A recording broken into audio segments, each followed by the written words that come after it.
মনে রাখবেন, যারা ওই জালেম স্বৈরাচারীর লোভ দেখে আর তার জেল জুলুমের ভয় থেকে বাঁচার জন্য তাকে জান্নাতের টিকিট দিয়েছিল, যাকে কওমি জননী খেতাব দিয়েছিল, জেনে রাখবেন দাজ্জাল আসতে পারে।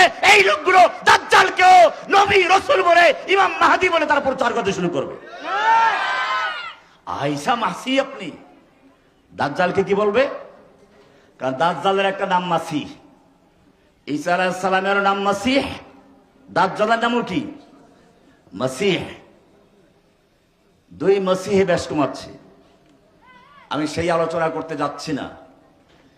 এজন্য খেয়াল রাখবেন, যেই ঈমান ত্যাগের বিনিময় হয়, যেই ঈমান বুঝে শুনি হয়, সেই ঈমান কোনো বাধার কারণে চুল পরিমাণ বিচ্যুত হয় না।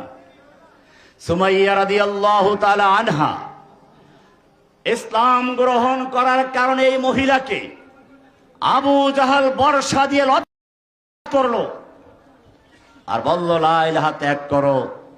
সুমাইয়া রাদিয়াল্লাহু তাআলা আনহা জীবন দিলেন, শহীদ হয়ে গেলেন, ইসলামের প্রথম শহীদ। সুমাইয়া রাদিয়াল্লাহু তাআলা আনহা বর্ষা দিয়ে আঘাত করে করে তাকে হত্যা করা হলো। ঈমান থেকে চুল পরিমাণ তাকে সরাতে পারে নাই, কারণ ঈমানটা ছিল বুঝে শুনে গ্রহণ করা, পরিবেশের ঈমান নয়।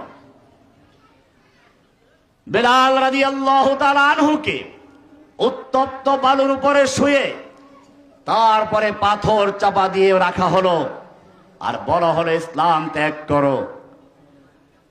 আর সে অবস্থায় সে বলছে, আহাদ আহাদ লা ইলাহা ইল্লাল্লাহ। বিচ্যুত করতে পারে নাই, কারণ সেই ঈমানটা ছিল বুঝে শুনে গ্রহণ করা। এই ঈমানটা পরিবেশের ঈমান ছিল না। হযরতে খুবাইব রাদিয়াল্লাহু তাআলা আনহু মক্কার একজন বড় কবি, তাকে শুলিবিদ্ধ করা হলো, শুলির উপরে চরণ অবস্থায় আছে। সেই অবস্থায় মক্কার কাফেররা বলল, শোনো খুবাইব, তুমি মক্কার সবচেয়ে বড় সাহিত্যিক, মক্কার সবচেয়ে বড় কবি, তোমাকে নিয়ে মক্কা গর্ব করে, তোমার মতো একজন লোককে আমাদের শুলিবিদ্ধ করতে কষ্ট লাগছে।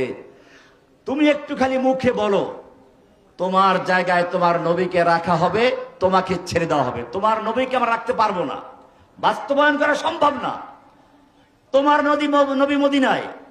কিন্তু তুমি যদি খালি মুখে এতটুকু কথা বলো, তোমার নবীকে তোমার জায়গায় রাখা হোক আর তোমাকে ছেড়ে দেওয়া হোক, এই কথাটায় তুমি রাজি আছো, এটা বললেই তোমাকে ছেড়ে দেওয়া হবে। ঈমানটা বুঝে শুনে গ্রহণ করা হয়েছিল, পরিবেশের ঈমান না। সেই শুলিবিদ্ধ অবস্থায় গর্জে উঠলেন। বুখারী কিতাবুল মাগাজি খুলে দেখুন, কবিতা পড়লে কবিতা পড়লেন, ফালাস্তু উবালি হিনা উক্তালু মুসলিমা আলা আইয়ি শাক্কিন কানা ফিল্লাহি মাসরাই ওয়া যালিকা ফি যাতিল্লাহি ওয়া ইয়াশা ইউবারিক লি ফি আওসাল শিলজিন মুমাজ্জাই। ওহে মক্কার কাফেরের দল, তোমরা মনে করেছো আমার জীবনের চেয়ে মুহাম্মাদের জীবনের মূল্য আমার কাছে কম।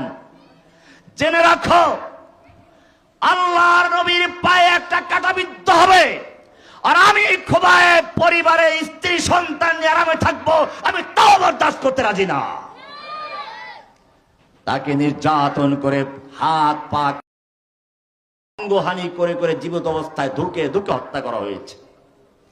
ঈমান থেকে সরাতে পারে নাই, কারণ ঈমানটা ছিল বুঝে শুনে গ্রহণ করা, পরিবেশের ঈমান নয়।